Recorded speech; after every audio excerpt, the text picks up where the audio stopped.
This is the Giraffes Don't Eat Steak podcast, a show that brings you marketing stories, tips, hints, and much more. A treat for those who want to succeed in business or marketers who just want to learn. Hello, Alex. Hey Erica, how are you doing? I am good. How are you? Very well, thank you. I cannot complain. Good. I am so excited to welcome our guest, Gary, to our podcast today. Hey, Gary. Hi Hi, Gary, Erica. welcome. Hi, Alex. Thank you for having me. So Gary and I met at a exhibition, right, Gary? B2B, I think it was. Yes, I think you're right. And I was walking around and they had these amazing advent calendars. Now, I will share that they were chocolate advent calendars, which I'm not really a fan of chocolate, but I am a big fan of advent calendars. So, so that was a draw card. But we ended up doing lots of business together because of all the other wonderful merchandising options Gary has available. So, Gary, welcome.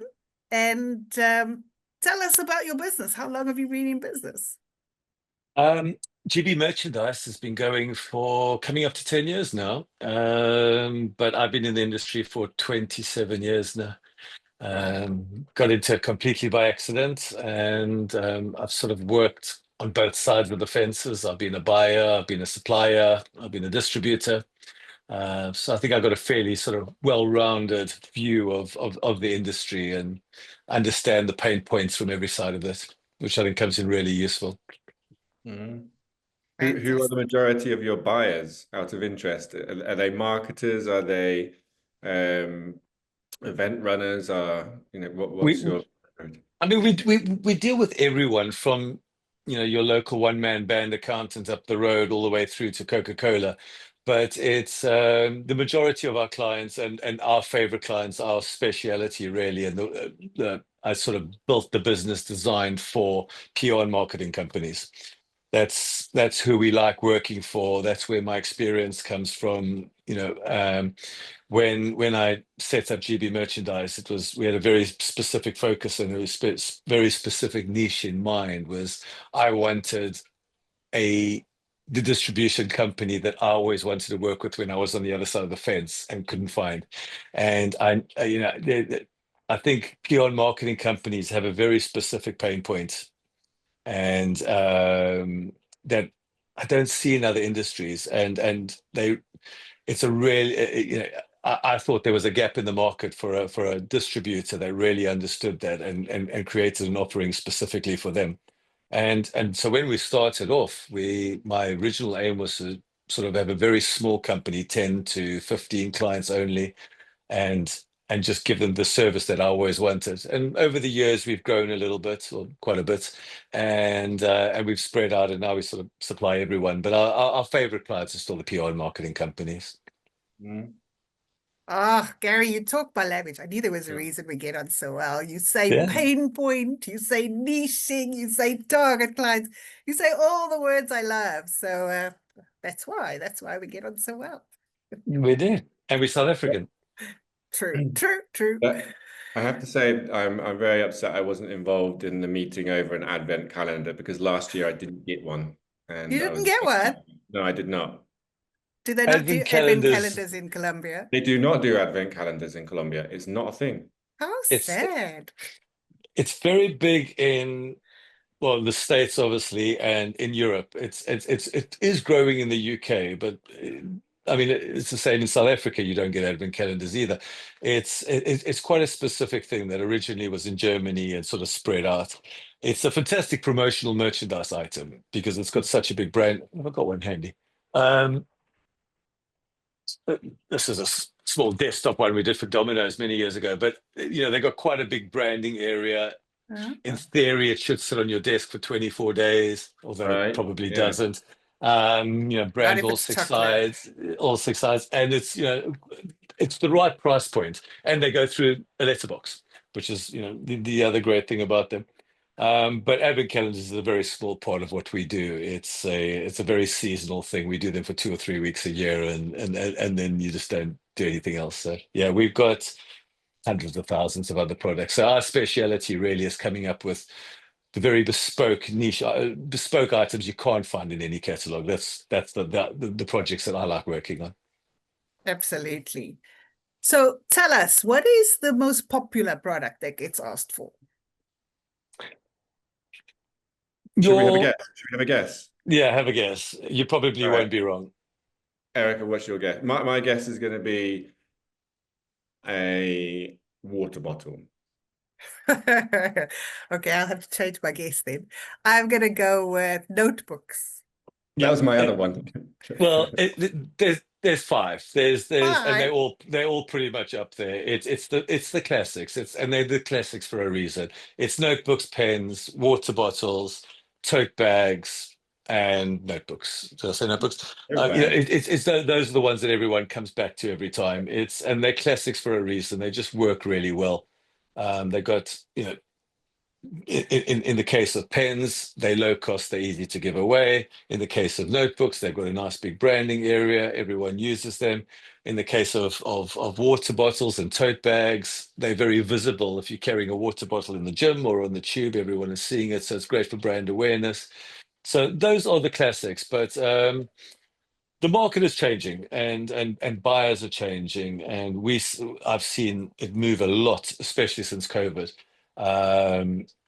And the rise of social media has changed the way that people buy. So it used to be cost, especially in the UK, not so much in Europe and the States, but in the UK, cost was king. And people used to look at promotional merchandise as giveaways. And they used to look at it as a cost. So you were going to an exhibition or you were going to an event and you needed something to give away. It was looked at as a cost.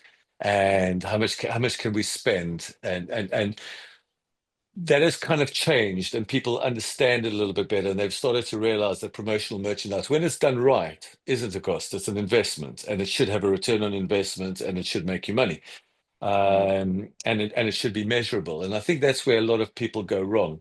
And we see it. We see it all the time. You'll get a phone call from somebody, and we're doing an exhibition, and we booked the hall, and we've built the stand, and we've hired the staff, and we've booked the hotels, and we've done everything else. And then we've just suddenly thought the day before, oh, we better have something on the stand to give away. What have you got?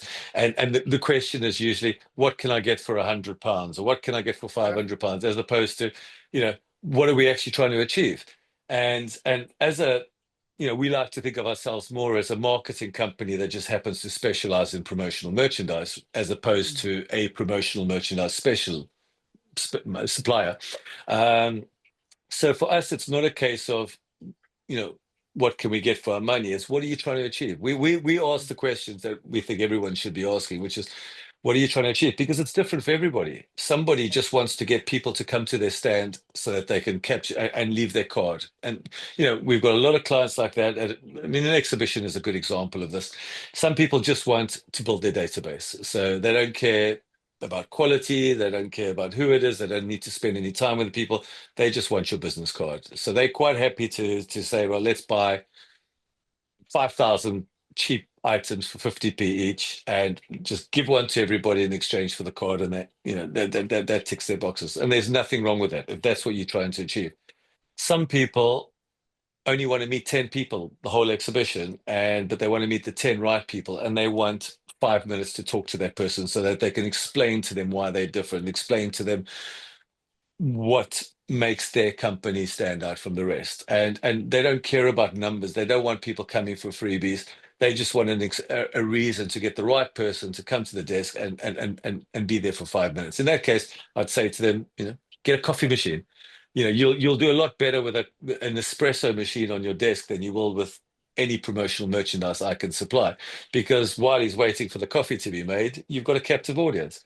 Maybe give him maybe serve him his coffee in a nice coffee cup, or and let him take the coffee cup away from him. I'll always try and find a way for you to incorporate promotional merchandise into it. But my point is, it's more important to start off with the question, what are you trying to achieve, as opposed to what can I get for £100?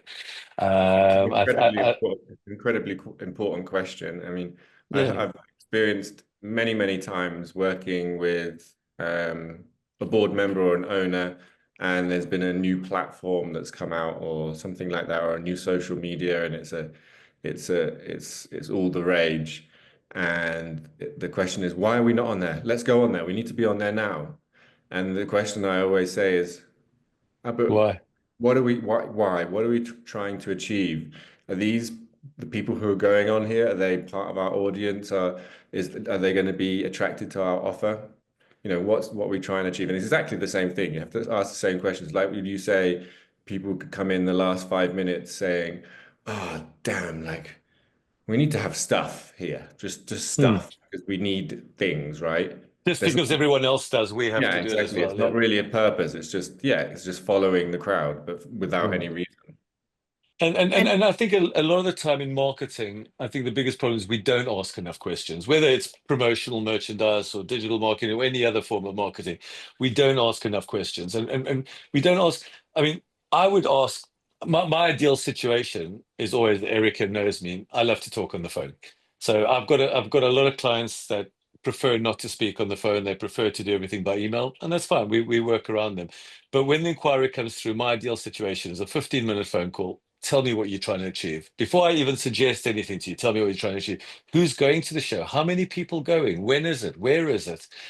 Because there's so many factors that would determine. I hope he won't mind me telling this, just in case he's listening. But I've got a client who's so school friend from home, and he's got a very successful company in Belgium that does a very high end item. You know, it's well in the five figures, and his average order is 5 or 6 figures. And he was doing his very first exhibition. I remember that, and he came to me and he said, "Oh, we've had our meeting. We've decided what we wanted. You know, we've got the whole team together. We sat around the table and discussed it for an hour. And we went to a couple of exhibitions and picked up freebies. Came back, threw them all on the table. And he was really proud of himself that he had done a lot of research into this and really, and he had done a lot of research into it. I mean, and he came to me thinking, this is great. We know exactly what we want. And I asked him one question, which was, you know, what your average person attending this show, what do they earn? And he's like, well, these are really high up, you know, people in the industry. Your average person is probably on £500,000 a year, at least with bonuses. And he was planning on giving them something that was worth under £1. Now it was something quite clever. It sort of rhymed with his with the company name and everything. But it was, and I was like, they're just going to throw it away. What is somebody that's making £500,000 a year going to do with a couple of pound freebie? You know, that's not what you want. And also, how many do you want to order? And so, you know, there's 3,000 people coming to the show, so we figure 1 in 3 people are going to stop by the stand, so we need a thought. So, but why? How many people do you want to meet at the show? He's got 5. We'll be happy if we get 5 good meetings. Let's go. Well, why? Take your budget and buy 5 or 10 really good items. I mean, in the end, we ended up doing Remarkables, and we did a really beautifully bespoke cover, leather cover for a Remarkable. So, you know, they cost him, with the cover and everything, they were probably close to £600 each. But he had those under the desk, not on display. And when the right person came to the desk, he said, look, I've got something for you. He said, but, and we had the whole story all set out already, which was, I want to give you one of these Remarkables. I haven't got a spare one, but now that I've met you, I really want to give you one. Can I drop by your office and give it to you tomorrow? And who's going to say no to somebody stopping by with a £600 Remarkable, number one? But number two, once you stop by, of course he's going to have time for a cup of coffee. And he got, all he wanted was 2 meetings at this exhibition, and he got 5. And he didn't spend any more money than he was going to spend. But instead of filling up the dustbin at the exit to the exhibition hall, he got his meetings and he got his excuse that he wanted. Like I say, the copy machine, I've suggested that to many clients over the years, because if you just want people to stop at your stand, get a really nice, you know, I haven't got a good one yet, but, you know, get a really nice coffee cup, branded coffee cup that you can give them and say, come along, let me make you a nice cup of espresso coffee. Get a stand right opposite the free coffee, because that's going to be terrible instant coffee. Yeah. And while they're waiting in the queue for the free coffee, say, come over, have an espresso.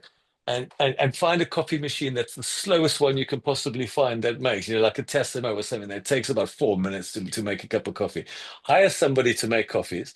And while the coffee's being made, you've got a captive audience. You stand and you tell him about your company.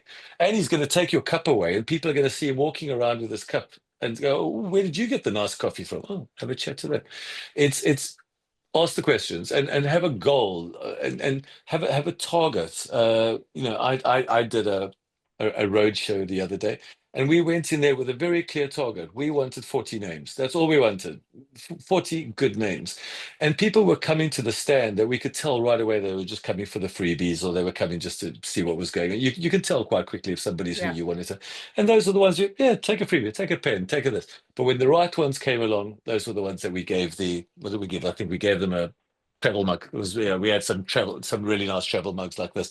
And those were the ones that popular. But going back to your question of what's the most popular thing, so it's the classics are still the classics, but what is happening now is people are going for quality over quantity. So before, where it would be a cheap promotional bottle, and they would order 100 of them, they'll now order 20, but they'll order something with a name brand. They'll order, like, this is quite a popular one, the ocean water bottle, or glacier, or something that they've seen on social media, something that they see in the shops. Something that's got a brand that they can immediately associate that with cost, and they look at them and say, "Oh, that's a Yeti, or that's a Stanley," and those are the ones that people want. So co-branding has become huge now. And I would say, out of all the bottles we do, and we do a lot of bottles, not the plastic bottles so much, but in the metal bottles, I'd say at least 60 to 70% of our orders are co-branded with household brands like Stanley, Wow. Ocean, Glacier, Yeti. Yeah, And that, I could just add something to what you're saying. I think behind everything you're saying, there's real psychology as well. Yeah. And also going to your point about asking, where is it? What's the purpose? Who's going to be there, et cetera, et cetera. They're really important for understanding the psychological power of what you're going to be doing. Let's take the example of the conference. So everybody going to a conference, and where there's going to be lots of stands, they already know that people on the stands are there to sell. So they already have that defensive mechanism going on, thinking they're going to sell. So I'm already thinking about what my objections are going to be, because I don't want to spend 10, 20 minutes speaking to every single person. So I want to be able to move on. So if you understand that those people are going in with that mindset, you need to be able to break that barrier, and by offering some kind of value first. So here is something that is of real value to you, and they see that and think, that is really valuable to me, actually. You've already broken that barrier, and you've given something to them, and then they have this psychological need to reciprocate. Oh my goodness, this person has given me this remarkable, what a fantastic gift. I've just gained a lot of value out of nothing. The least I can do is just give something back, and it's just that human nature. And it's really important to understand that. And if you really think about that in every single situation, you can already preempt objections and overcome those. it builds you a lot of goodwill, first of all. As you say, nobody's going to say no to a cup of coffee when you've just given them something really nice. I would, But because I don't drink coffee. yeah, but marketing is all about making somebody feel special. It's making somebody feel valuable and appreciated. And we're talking about exhibitions a lot, but exhibitions is a very small part of promotional merchandise, and it's a very small part of what we do. The majority of we do a lot of YouTube influencers and media packs and PR packs and things like that. And the aim of those is it's the wow factor. It's got to have that. You open it up and it's, whoa, that's impressive. And we've done some stunning kits over the years, and not always expensive. I mean, I did one on Sunday, which was, on a bit of a budget, where it was just literally a bag, where we did a bag, and it had got a couple of cups of coffee drinking that they were launching, and some cards. Nothing particularly fancy. You don't have to spend a lot, but Yeah. it was quite a striking bag when you get it.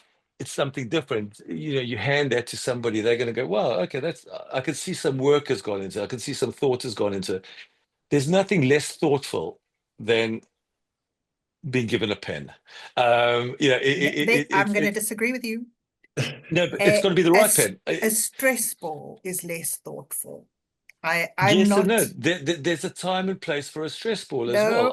No, I've got no. I've done foot-shaped stress balls for clients who've sent them out as as lumpy mail, and we thought we'd try and get a foot in the door, or you can Oh, that's clever. you can use stress balls in a clever way. You can use as lumpy mail. It's not all promotional merchandise needs to be kept forever and save it. Sometimes it is just something that's clever and gets you through the door, Okay. or make Again, somebody it's notice the it.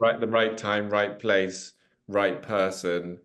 If you think about those, then you can have the right gift. Yeah. Um, It's making people feel special, but my when it comes to promotional merchandise, I think there's two ways to go. It's either got to be better than the thing that they've currently got. So if you give somebody a pen, it's got to be better than the pen that they use. Now, I suspect you're not using a plastic pen. You probably got a nice pen anyway. So for me to give you a pen, it would have to be at the bare minimum a cross, or a cross, or something decent. What pen do you use there? I've got a Harry Potter pen. Okay, so yeah, no, that looks like one of those And it's 4-in-1s, also understanding the audience, Erica, because if you were, let's say you were one of the let's talk about like an exclusive list that you made, and there's a company that wants to speak to 5 people, and you're part of those 5 people. If for a pen might be rubbish for most people, but if they understood who Erica McKay is, then they might think, then they might know that she likes pens or stationery. Mm. And it doesn't matter if you're earning 500,000 a year, but if you're really into pens, then a pen it's would is good. It's all about your audience. So it doesn't really matter as long as you understand them and that you're bringing that value to them, then that's the key part. it goes back to making them feel special, like you Yeah. thought of them. Now, when Erica placed her first order with me, I knew she was South African. I went to a South African shop and bought her some curries, some little packs of curries, and sent it to her. And they didn't necessarily have to be branded, but it was, I know you, I understand you, I appreciate you. Thank you. There was some thought into it. It didn't cost me a lot of money, but Absolutely. that did a lot better than me buying you a cheap pen. You Absolutely. know, the same thing. You've just told me, Alex, that you don't drink coffee. It would be pretty pointless. I mean, I could send you a lovely Stanley Cup, mug, but it's pretty pointless now that you've told me you don't drink coffee. But I've He got, loves hot chocolate. yeah, well, exactly. So, but I mean, I've also got clients that I know love coffee, and they're constantly drinking a Mm, cup, and they're the ones that I will, if I see a nice mm, coffee cup, I'll buy for them. So I think it's understanding your audience. Now that's very easy when it's one-on-one, but yeah. even when it's a group of people, you can look at a demographic and say, okay, Of course. this is what they earn, this is where they live, Mm, this is what they're into. You can come up with something a little bit special, but it's Oh, not quantity, it's quality now. It's yeah. because people have become very brand conscious, especially the younger generation. They like a name brand, and they like to be able to associate something with cost. Now, I don't believe Yeti or Sig or Ocean are necessarily better than any other brand, but it just, when somebody gives it to you, they can immediately associate, okay, that was a 30 quid bottle. He appreciates me 30 pounds. Now, if everyone else has sent you a £5 gift and you get a 30 pound gift, especially at Christmas time, we do a lot of staff gifts at Christmas time. I know when my clients send out a staff gift, I always say to them, take your list of clients, divide it by a quarter, and lose 3/4 of them, and send them a card, and take those quarter of the ones that you really, really want, and let's really push the boats out for them. So I'm not trying to upsell you. I'm not trying to get more money out of you. I'm saying spend the same amount of money, but just spend it on 25% of your customers, because those are the ones that are going to that you actually care about. The rest of them, you can still send them something, but you can send them something cheaper. Save your money and concentrate on that. That theory is very applicable to today's content creation.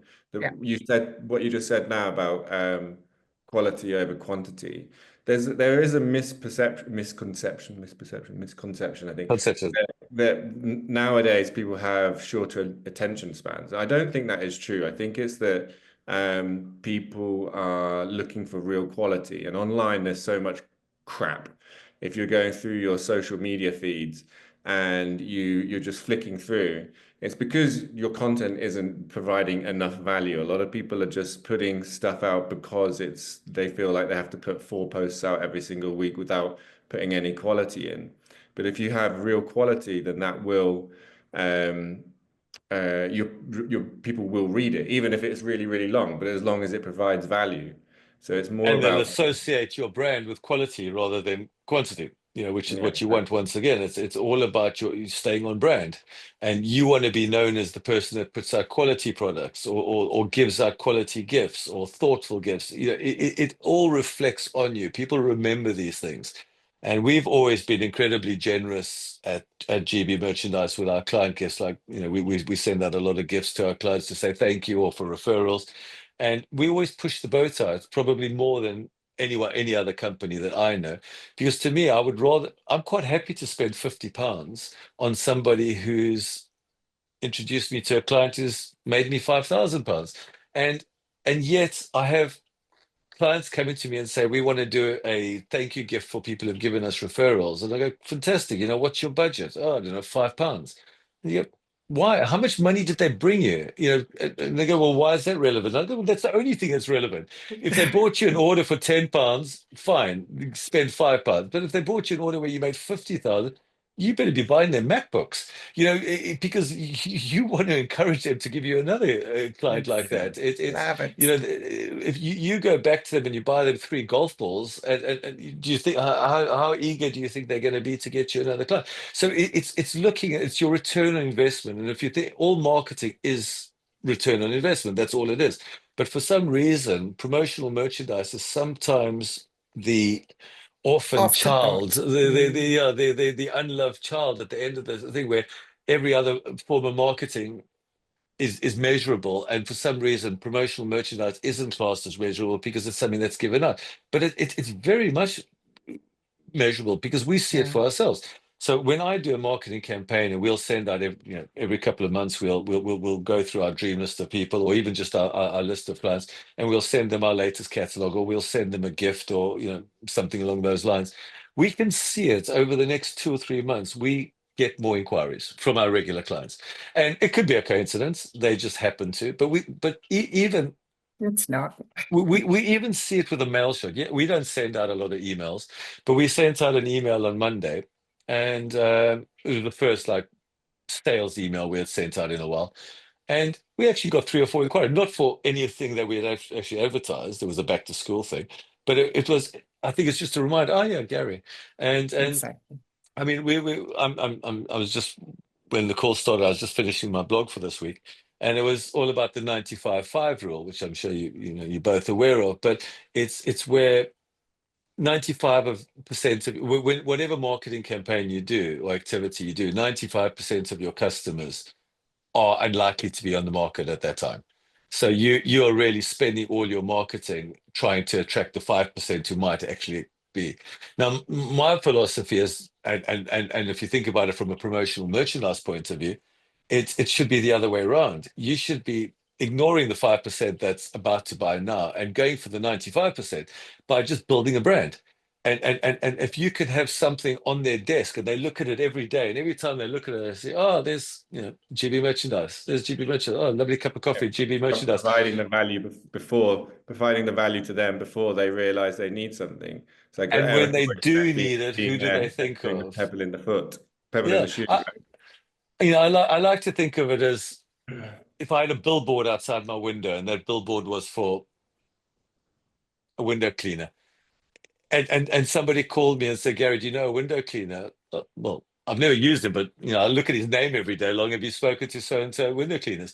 It's just having that, and I like to think of promotional merchandise as the smallest little billboard in the world, and it lives on your desk, and without even realizing it, you're looking at it every day, every day, every day. And the day you need promotional merchandise, who are you going to call? GB Merchandise, or an accountant, or for and this is what I say to my clients: is don't worry about results now. Just because if you send out 100 items this week, you might not get any inquiries this week, but you never know. In a year's time, you can get an inquiry from some, and we get it. We get an inquiry.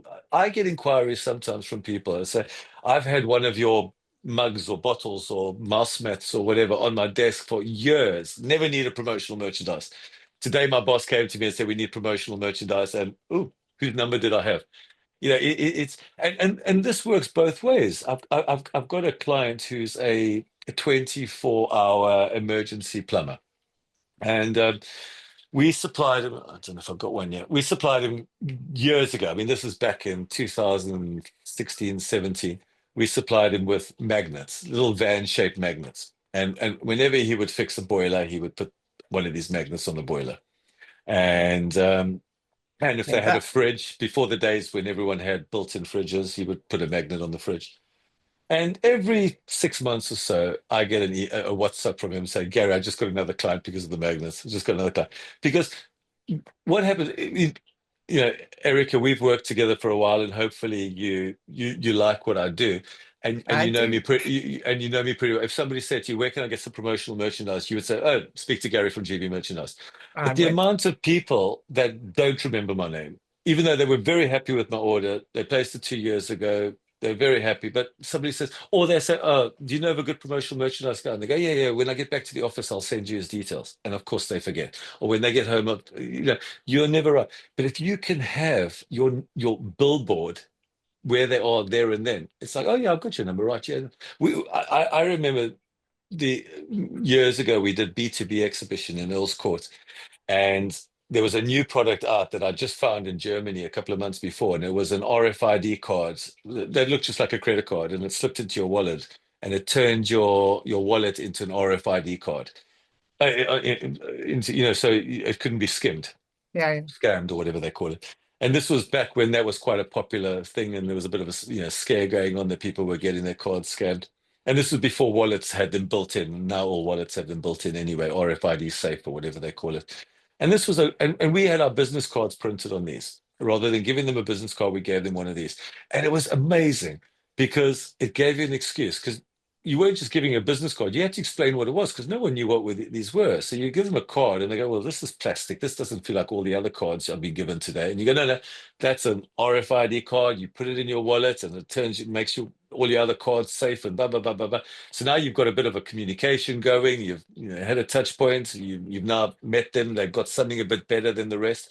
But most importantly, you've got your card into their wallet. What better real estate can you get your business card into a potential client's wallet?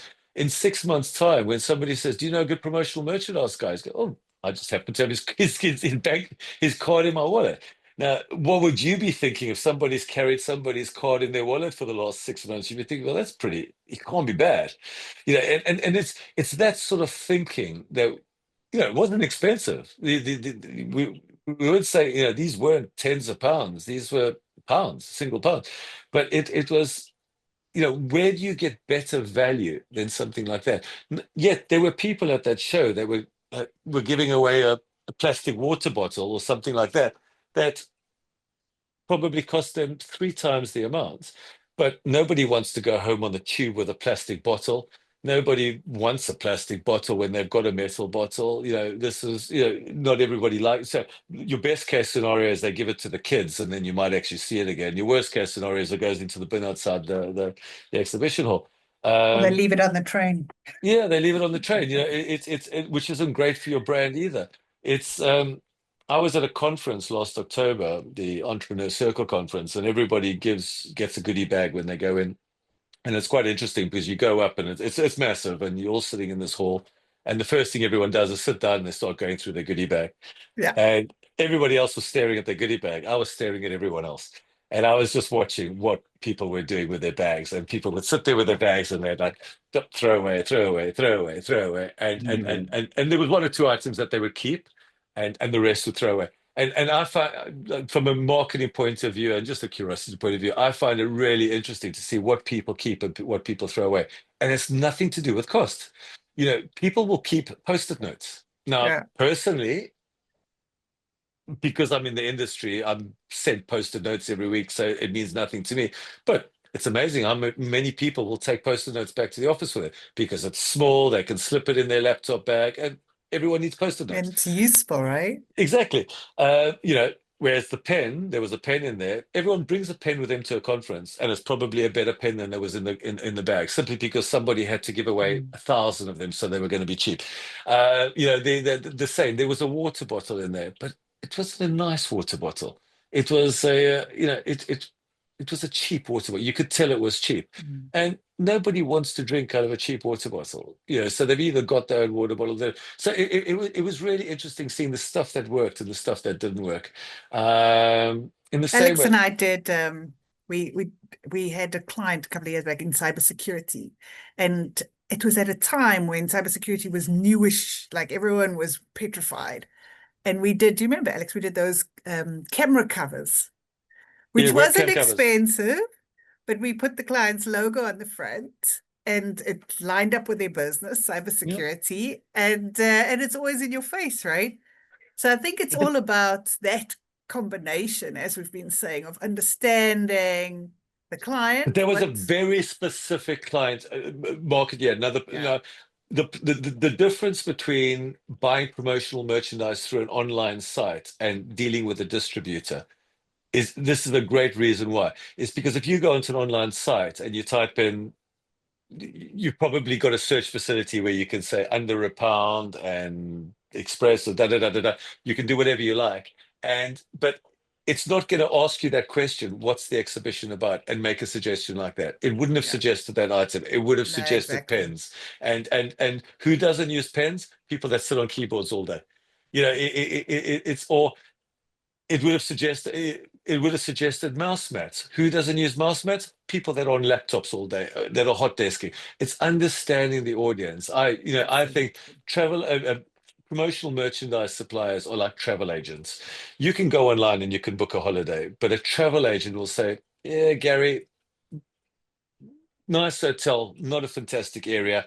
You've got young kids. You'd probably be happier in this hotel. It's more kid friendly. It's in a better area." That's what a good travel agent does. A travel agent doesn't say, "Where do you want to go?" "Okay, I'll book for you," because you might as well book it yourself. A good travel agent says, what do you want from your holiday? I mean, I've got an amazing travel agent, Judy, and she asks the right questions.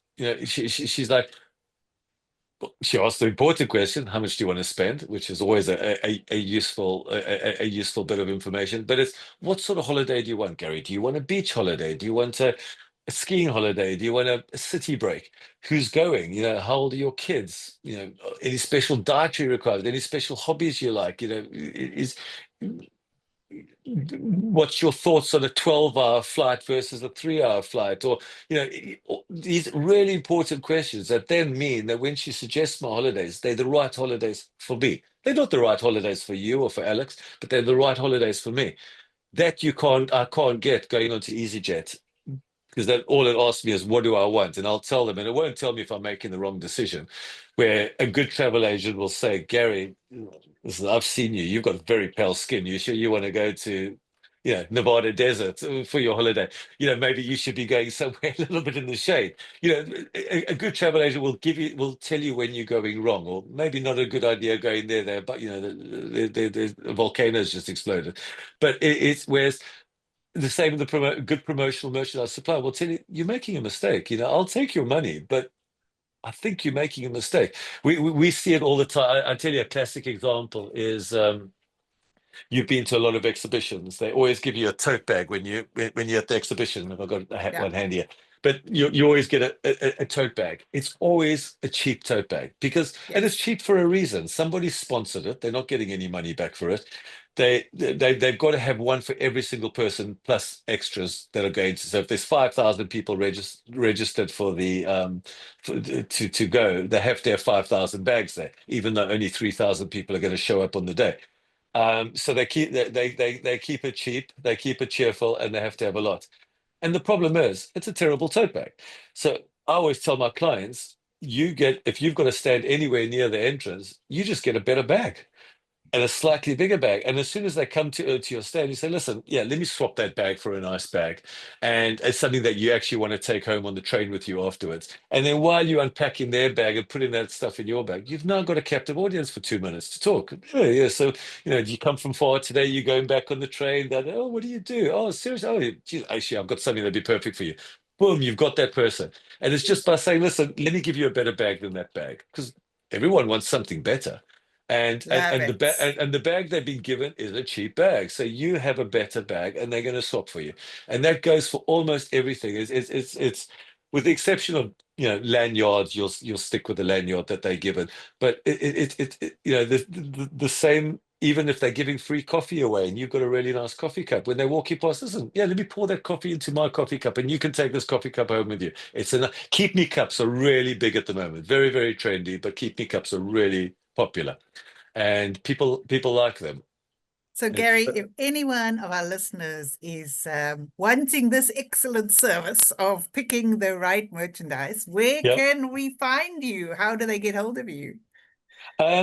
I mean, call me. That's always the best. We love to talk, and give me a call. You don't have to. It's no obligation. We even if you're buying from somebody else, ask me my advice. Even if you currently got a supplier you're very happy with, and you're doing all your merch, and you just want a second opinion, I'm always happy to give you an analysis of what I think of. And I'm not always right, but at least it's another opinion. I can say, well, I don't think that's the right thing, and you can say, well, it works incredibly well. Our clients love it. Fantastic. I'll hold my hand up and say I'm wrong. But yeah, give me a call. That's the easiest. It's 0800 086 2552 is my number, or drop me an email. It's gary@gbmerchandise.com and give us a shout. But I would say my advice is, whether you speak to me or whether you speak to anyone else, in the same way that some people appreciate travel agents, some people don't, I would say don't buy promotional merchandise online until you've spoken to somebody. If you've then spoken to somebody, and a good promotional merchandise supplier will tell you if online is the right thing for you, because we will. I know I'm not competitive with somebody that's just selling online when it comes to pens, and I would, in a case like that, I'd say, listen, on this one, you're probably better off going online, because I'm not going to be as cheap as them, and I'm not going to be able to add value. If we can add value, we'll add value, and I'll tell you where I'm adding value. But in this, I can't add value, so go for it. And I would much rather you were happy, and come back to me when you do want something more bespoke. Fabulous. Great. Alex, did you learn anything new today? I learned a lot, but I think the most important thing, as always, is just ask yourself why you're doing what you're trying to achieve, and really think about providing quality value rather than just trying to tick a box and give things to people. Absolutely. Gary, any last words of wisdom for our audience? Just look at promotional merchandise as an investment, not a cost. If you look at it that way, and you expect a return on investment, and you measure it, then you know what works, and when it works, you just do more of that, like any form of marketing. Fabulous. Thank you so much, Gary. As You're always welcome. Love chatting to you. I always love your stories and your examples, and love your suggestions for all my merchandising needs. So good. Definitely happy with that. Alex, it's been a pleasure as always, and I will see you next time. That wraps up this episode of Giraffes Don't Eat Steak. Thanks for joining us. I hope you found value in our discussion and got some new ideas to apply to your own business. Tune in next week for another round of marketing insights and inspiration. If you enjoyed this episode, please leave us a review and subscribe on Apple Podcasts, Spotify, or wherever you listen to podcasts. We appreciate you listening. Catch you next time on Giraffes Don't Eat Steak.